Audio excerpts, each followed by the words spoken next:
Hello everyone, welcome back to my channel. इस video में हम लोग पढ़ेंगे अंडरस्टैंडिंग इंडिया के यूनिट 1 का ऑब्जेक्टिव क्वेश्चन। इसका टॉपिक था India on the map of the world. उसी के क्वेश्चन को हम लोग पढ़ेंगे।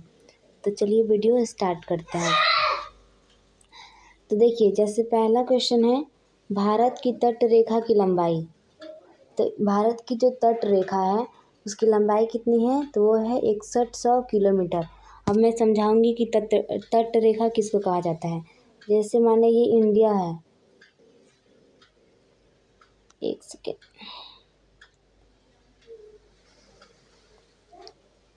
ये हमारा इंडिया हुआ।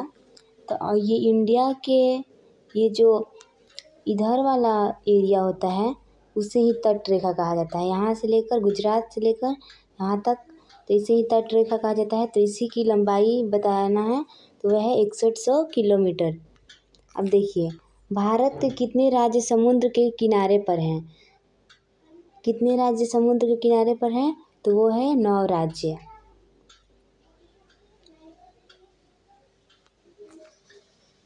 तीसरा क्वेश्चन है भारत की मुख्य भूमि का दक्षिणी नोक है। यानी कि जो ये भारत, मानिए भारत है, भारत की ये जो इधर होता है ईस्ट वेस्ट, ऊपर नॉर्थ, इधर साउथ। तो साउथ में जो मुख्य भूमि होती है उसका दक्षिणी नोक है, तो वो होता है यहाँ पे कैप कैमरीन। भारत और पाकिस्तान के बीच अंतर्राष्ट्रीय सीमाएं, अंतर्राष्ट्रीय सीमाएं किसके द्वारा निर्धारित की गई थी? तो वो की गई थी रेड क्लिफ के द्वारा। ठीक है, जैसे ये इंडिया का लास्ट इधर रहता है, इधर पाकिस्तान है, तो इसके बीच जो लाइन थी वो थी रेड क्लिफ। भारत की सबसे लंबी अंतर्राष्ट्रीय सीमा किस देश के साथ है? यानी कि भारत जो है उसका सबसे अंतर्राष्ट्रीय सीमा सबसे लंबा किसके साथ है? तो वो है बांग्लादेश के साथ। भारत किस गोलार्ध में स्थित है? ये इम्पोर्टेंट क्वेश्चन है, BBI है। तो चलिए देखते हैं, ये है पूर्वी गोलार्ध में। इंदिरा पॉइंट किसकी दक्षिणी नोक है? वो है अंडमान और निकोबार द्वीप समूह की।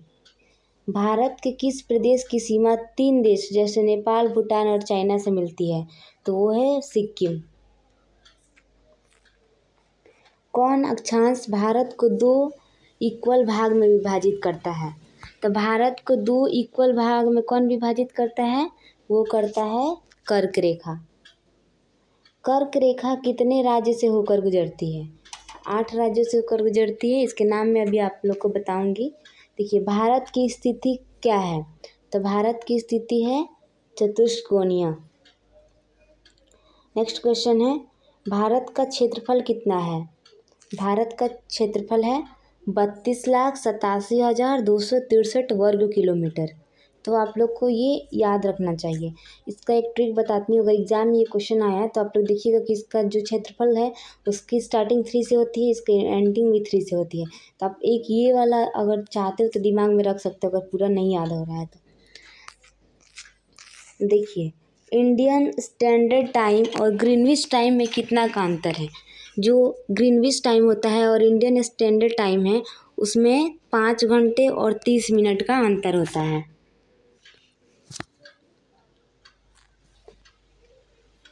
नेक्स्ट क्वेश्चन है इंदिरा पॉइंट का अन्य नाम क्या है? ये जो हमारा इंदिरा पॉइंट है उसका अन्य नाम है पिग्मालियन पॉइंट। देखिए, टोटल लैटिट्यूड लाइन कितना है? यानी कि पहले मैं आप लोग को समझा देती हूँ कि लैटिट्यूड लाइन किसको बोलते हैं, लॉन्गिट्यूड लाइन किसको बोलते हैं। उसके बाद देखेंगे ये कितना होता है। जैसे देखिए, ये हुआ हमारा, ये एक सेकेंड, देखिए जैसे ये हुआ हमारा ग्लोब, ठीक है।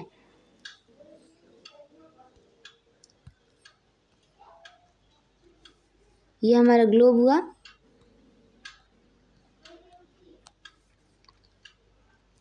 इसमें ये जो ऐसे लेटा हुआ लाइन होता है उसे बोलते हैं लैटिट्यूड लाइन, और ऊपर से जो नीचे आता है लाइन उसे बोलते हैं लॉन्गिट्यूड लाइन। ठीक है। तो जैसे देखिए, मानिए कि हमारा ये ग्लोब हुआ, तो इसमें जो इसको जो बीच से काटता है उसे बोलते हैं इक्वेटर, यानी कि विषुवत रेखा। ठीक है, और इसके ऊपर होता है कर्क रेखा और इसके नीचे होता है मकर रेखा। तो कह रहा है दो, यहाँ पर टोटल नहीं होगा, हाँ देखिए टोटल लेटीट्यूड लाइन, यानी कि लेटीट्यूड लेटा हुआ, इसमें नाम में भी है लेटा हुआ लेटीट्यूड। तो ये टोटल लेटीट्यूड लाइन कितना होता है, तो ये ऐसे ऐसे 180 होते हैं।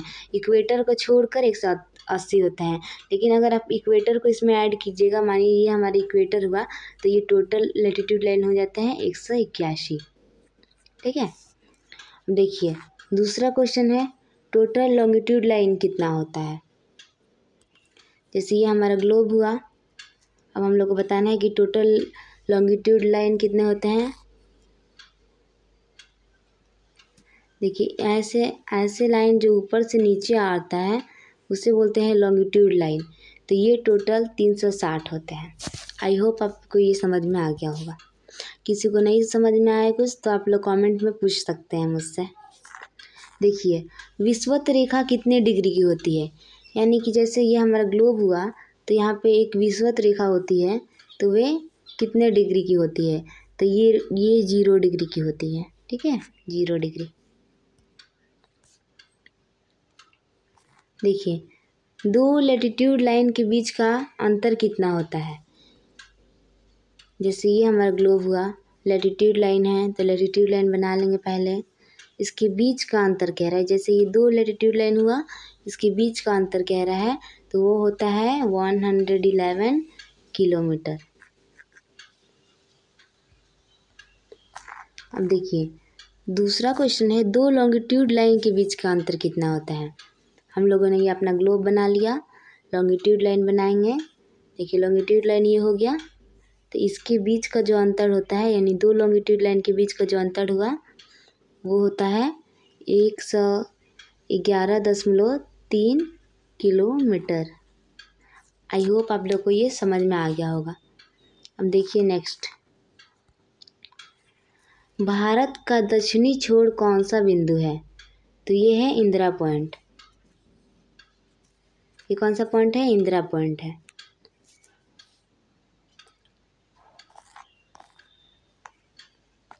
कर्क रेखा भारत के किन 8 राज्यों से होकर गुजरती है।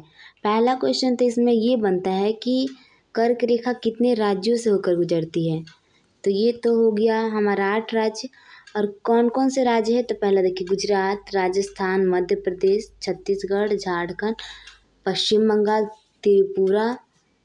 ठीक है, त्रिपुरा इधर होगा, त्रिपुरा, मिजोरम। आप लोग को ये अच्छे से याद होना चाहिए। आप लोग इंडिया का मैप लिखिए, उसमें गुजरात है, राजस्थान है, मध्य प्रदेश, छत्तीसगढ़, झारखंड, पश्चिम बंगाल, त्रिपुरा और मिजोरम है। अब देखिए नेक्स्ट क्वेश्चन है, क्षेत्रफल की दृष्टि से भारत विश्व का कितना नंबर देश है, यानी कि टोटल वर्ल्ड में जितना क्षेत्रफल है, एरिया जितना है, उसके हिसाब से भारत कितने नंबर पे आता है, तो हमारा भारत आता है 7वां नंबर पे। कितना नंबर पे आता है, 7वां नंबर पे। अब नेक्स्ट देखेंगे, जनसंख्या की दृष्टि से भारत का विश्व में कितना नंबर स्थान है, कितना पॉपुलेशन है कहाँ पे, उसके हिसाब से पूरे वर्ल्ड में भारत का स्थान है दूसरा। और सबसे ज़्यादा पॉपुलेशन कहाँ है, ये तो सबको पता है, ये है जो हमारा चाइना में। और सबसे उसके बाद आता है इंडिया में। इंडिया का पॉपुलेशन तो सबको पता होगा। अब देखिए भारत का पूर्व से पश्चिम की कुल लंबाई कितनी है। इस क्वेश्चन को हम लोग को बहुत अच्छे से समझना पड़ेगा। देखिए पहले इंडिया का मैप बना के समझा रही हूँ आप लोग को। जैसे ये एक रफ मैप बन गया। देखिए ये क्या कह रहा है, पूरब से पश्चिम, ये होता है पूरब, ठीक है, और ये होता है हमारा पश्चिम। तो ये जो पूरब से पश्चिम की ओर लंबाई है, ये लंबाई वो कितनी है, ये है 2933 किलोमीटर। ठीक है, अब देखिए भारत का उत्तर से दक्षिण की कुल लंबाई कितनी है, यानी कि ये ऊपर से ये इंडिया है, एक सेकेंड, ये जैसे कि हमारा इंडिया बन गया, एक रफी समझाने के लिए बस बना रहे हैं। देखिए तो ये होता है उत्तर। उत्तर से दक्षिण की कुल लंबाई होती है, ये वाली लंबाई होती है 3214 किलोमीटर। देखिए दूसरा क्वेश्चन है, भारत का कितना सीमावर्ती देश है, यानी कि सीमा कितना देशों के साथ सीमा बनाता है, तो वो बनाता है 7 देशों के साथ। भारत की सीमाएं किसमें विभाजित हैं, दो तरह से विभाजित किया गया है भारत की सीमा को, स्थलीय सीमा और जलीय सीमा। जो ये ऊपर वाला एरिया होता है उसे बोलते हैं स्थलीय सीमा, और नीचे वाला एरिया होता है उसे बोलते हैं जलीय सीमा। स्थलीय सीमा की कुल लंबाई कितनी है, यानी ये जो हमारा स्थलीय सीमा होता है उसकी कुल लंबाई कितनी है, तो ये है हमारा 15,200 किलोमीटर। ठीक है। दूसरा है जलीय सीमा की कुल लंबाई कितनी है, तो वो है 6100 किलोमीटर। भारत की सबसे बड़ी जलीय सीमा वाला राज्य कौन सा है, तो वो होता है गुजरात। गुजरात होता है। अब देखिए नेक्स्ट, भारत की सबसे बड़ी अंतर्राष्ट्रीय स्थलीय सीमा वाला देश कौन सा है, तो वो है बांग्लादेश। भारत में कुल कितने पड़ोसी देश हैं, तो भारत में कुल 9 पड़ोसी देश हैं। भारत किसके साथ सबसे कम सीमा बनाता है, अफगानिस्तान के साथ बनाता है सबसे कम सीमा, वो बस है 106 किलोमीटर है। सबसे ज़्यादा सीमा बनाता है किसके साथ, बांग्लादेश के साथ। बांग्लादेश। देखिए भारत की सबसे लंबी सीमा बांग्लादेश के साथ बनती है, जिसकी दूरी कितनी है, उसकी दूरी कितनी है 4096 किलोमीटर। पाकिस्तान भारत के किन किन राज्यों से अपनी सीमा बनाता है, यानी जो पाकिस्तान है उससे भारत का कौन कौन सा राज्य टच होता है, तो वो है 5 राज्य। पहला है देखिए गुजरात, राजस्थान, पंजाब, जम्मू कश्मीर, लद्दाख। ये हमारा इंडिया है, तो इंडिया इधर इस साइड में पाकिस्तान है, तो यहाँ पे आप लोग को पता है कि जम्मू कश्मीर है, फिर यहाँ पे गुजरात है, इधर पंजाब है, लद्दाख भी इधर है, राजस्थान यहाँ पे है। तो वैसे ही 5 राज्यों के साथ अपनी सीमा बनाता है। बांग्लादेश किन किन राज्यों से अपनी सीमा बनाता है, तो वो बनाता है असम के साथ, मेघालय, मिजोरम, त्रिपुरा, पश्चिम बंगाल। ये भी 5 राज्यों के साथ अपनी सीमा बनाता है। देखिए भारत का क्षेत्रफल विश्व के क्षेत्रफल का कितना है, तो विश्व के क्षेत्रफल का कितना है 2.4, यानी कि विश्व में जितना भी क्षेत्रफल है उसका 2.4 भारत के पास है। भारत दक्षिण एशिया में किस के सर पर अवस्थित है, हिंद महासागर के ऊपर अवस्थित है। ठीक है, इतना क्वेश्चन यूनिट 1 के लिए इनफ है। आप लोग को वीडियो अच्छा लगा हो तो चैनल को सब्सक्राइब करिए। Thank you guys for watching this video.